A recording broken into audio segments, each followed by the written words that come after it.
জেনে জানি সবারই লুডুস খাবার ইচ্ছা হলো, ছেলেকে ভোগ করে বাজার করে সবাই মিলে লুডুস করে খাই। আর এতই যে খাইতে মজা লেগেছে সেটা কহার বাহিরে। আসসালামু আলাইকুম গাইস, কেমন আছেন আপনারা? আশা করি মেলায় ভালো আছেন। এদিকে আমি কাজ ছেড়ে পরে গোসল টোসল করে লসুনটা হাতে বসে গেছি, লসুনই হাতে থাকতে চাই না। এতটা আমি খাচ্ছড় হয়ে গেছি কিন্তু লসুনই নাই।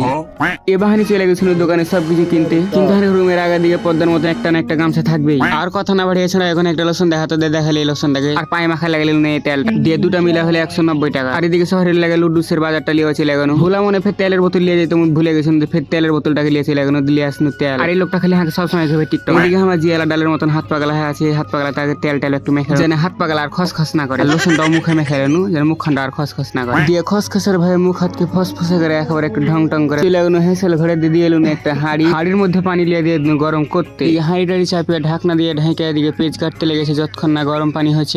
তো যতখানটি পেঁয়াজ লেগেছে ততখানটি কেটে নিয়েছে। এদিকে ফের দেখছি গরম পানি হয়ে গেছে। ভোগ করে ফের লুডুস দুটাকে কেটে দিয়ে দিন গরম পানির মধ্যে, না জানি কতক্ষণ হতে লাগে। দিয়ে ফের লেড়ে ছেড়ে ঢাকুন দিয়ে ঢেকে ছেড়ে দিন। ওদিকে মন মতন সিজুক, এদিকে ফের হারা মরিচ কেটে এলুন কম করে দিন, হারা ফের বেশি ঝাল খাইতে পারিনি। এদিকে ফের ভোগ করে কেঁচার মতো লুডুস খান্ডি ফের দেখছি সিজে গেছে। ছেলেকে হাঁকা বাবা করে আখার উপর থেকে নামিয়ে পাচ্ছিল না, কারণ হাড়ে ছাকনি নাই। পাশা টাসা হলে কতক্ষণের লাগে ঠান্ডা পানি দিয়ে ঠান্ডা করতে ছেড়ে দিন। এদিকে ফের আখা নেমে গেছিল, দিয়ে আখা জ্বালাই দিয়ে দিন তেল, একটু নুন, একটু হলুদ, একটু মরিচ, তারপরে দোকানে থাকা 10 টাকার প্যাকেটের কাট মশলা গালা দিয়ে দিন, জানে একটু স্বাদ ধরে। দিয়ে একটু লেড়ে চেড়ে গুতাগুতি করে একে একে ডিম দিয়ে দিব।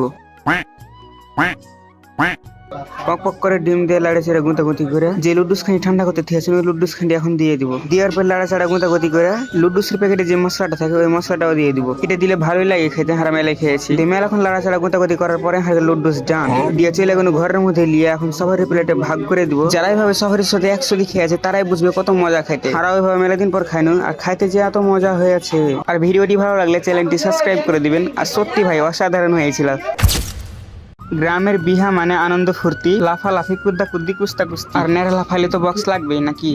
হ্যালো গাইস, আসসালামু আলাইকুম, কেমন আছেন আপনারা? আশা করি অনেক অনেক ভালো আছেন। তো আজকে আমরা চলে এসেছি আমি বক্স ভাড়া করতে। ঘর থেকে বাহির করে মেশিন খোলাখুলি শুরু করে দিয়েছে, বক্স বেলে খারাপ হয়ে গেছে। তো ওদিকে ওরা বক্স ঠিক করছে। পাঞ্জরে ছিল ফুচকার দোকান, হারা চলে এসেছে ফুচকা খেতে। মেলাই কষ্টের পর বেলে ঠিক হইলো। তো এদিকে ফির ম্যাক ডাকছে হারাম হুরুম করে, তো হারা দেরি না করে তুলে নিল একটা ভ্যানে। কহিতে না কহিতে 10 মিনিটের রাস্তায় চলে এসছে ম্যাক। ভিজা তো সব লাথার ফাথার হয়ে গেছে, যেহেতু এখন বন্যার সময় আর মেলাখন থেকে ম্যাক ডাকছিল। বক্স খারাপ হওয়াতে হাড়ি ওদিকে দেরি হয়ে গেছে। বৃষ্টির আবহাওয়া হাঙ্গামির দিকে অত বোঝা যায়নি, কিন্তু হাড়ির দিকে যে এত বৃষ্টি হয়েছে কল্পনাও ভাবতে পারিনি। কারণ যাটুক বেশি দূরে নাই, কাছে 10 মিনিটের জায়গা। একদিনের আনন্দের জন্য কত কষ্ট করে এখন পিছলার মধ্যে দিয়ে ভ্যান দুজনে ধরে নিয়ে এখন নৌকাতে উঠাতে হচ্ছে। দুটো বক্সকে উঠিয়ে নিলাম, তারপর মেশিনটাও উঠিয়ে নিলাম। আর ঘাটে মানুষ অনেক পারাপার হয়, অনেক মানুষ নৌকার মধ্যে উঠে গিয়েছিল। অনেক কষ্টে নামানোর পরে আমার ভাই বলছে ফোন রেখে সুন্দর করে ধরে বস, কারণ নৌকা ছিল ফুটো, না জানি কখন কি হয়ে যায়, তাই ভয়ে ছিলাম। অনেক কষ্টের আসার পরে বাড়ির পাশে ছিল একটা ভ্যান, সেই ভ্যানটাকে দেখে বক্স দিয়ে তুলে নিলাম। ফেসবুক থেকে দেখে থাকলে পেজটি ফলো দিবেন, ইউটিউব থেকে দেখে থাকলে চ্যানেলটি সাবস্ক্রাইব করে দিবেন। ছোট ভাই মনে করে, কাউকে জোর করবো না। দুটো বক্সকেই সুন্দর করে বেঁধে বাড়ির দিকে রওনা দিলাম। যেহেতু বাড়ির কাছে চলে আসছি, আমি আর চড়িনি, আমার ভাইয়া চড়ে আছে, তাও আবার শুধু বক্সের সেফের জন্য। এটা শহর না যে প্যান্ডেলের মতো করে সাজাবো, আমাদের